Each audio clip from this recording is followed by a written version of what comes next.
24 ঘন্টা জিন্দেগি যাদের খামখেয়ালি, তাদের জীবন কখনোই থামে না। কি আল্লাহর ঘর, কি আলেম, কোন জায়গায়, কি মসজিদ, কি জুমা, আহা, যে শাহওয়াতের কাছে বন্দী হয়ে যায়, নফসের কাছে যে বন্দী হয়ে যায়, ইবলিস শয়তানের হাতে যে বন্দী হয়ে যায়, বন্ধু, তার পরিবর্তন বড় কঠিন হয়, বড় কঠিন।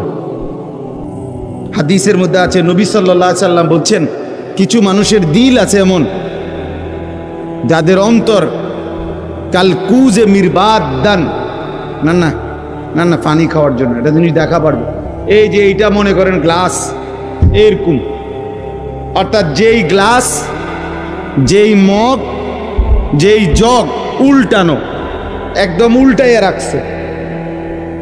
নবীজি সাল্লাল্লাহু আলাইহি সাল্লাম বলেন, কিছু নাফরমানের অন্তর এমন হয়ে যায়, উল্টানো কলস, উল্টানো জগ, উল্টানো মগের মতো।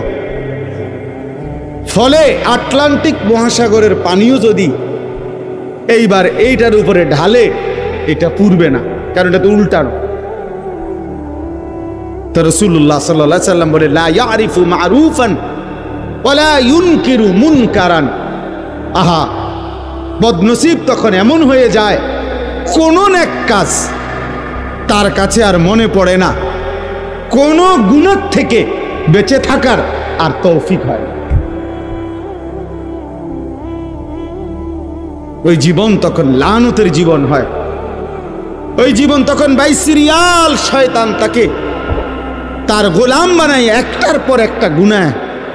একবার মদ খায়, একবার বিড়ি খায়, একবার নারী দেখে, একবার জেনা করে, আরেকবার জেনার ছবি দেখে, আরেকবার মনে করেন একজনের ফাঁসাত লাত্তি দিয়ে লাইছে, আরেকজনের কূপ দিয়ে লাইছে, আরেকজন আরেক রাস্তার মেয়ের পিছনে পিছনে ঘুরতেছে।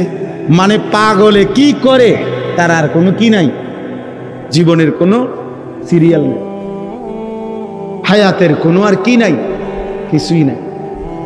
শয়তানের এমন গোলাম হয়, নফসের এমন গোলাম হয়, আহা,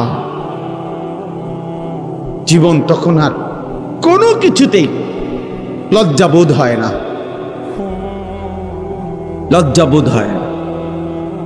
অনেক ছেলে পেলে দেখেন, মসজিদ দেখা যায়, নামাজ হইতেছে, মসজিদের পাশে, রাস্তার পাশে দাঁড়াইয়া জানোয়ার, মুসলমানের বাচ্চা অনবরত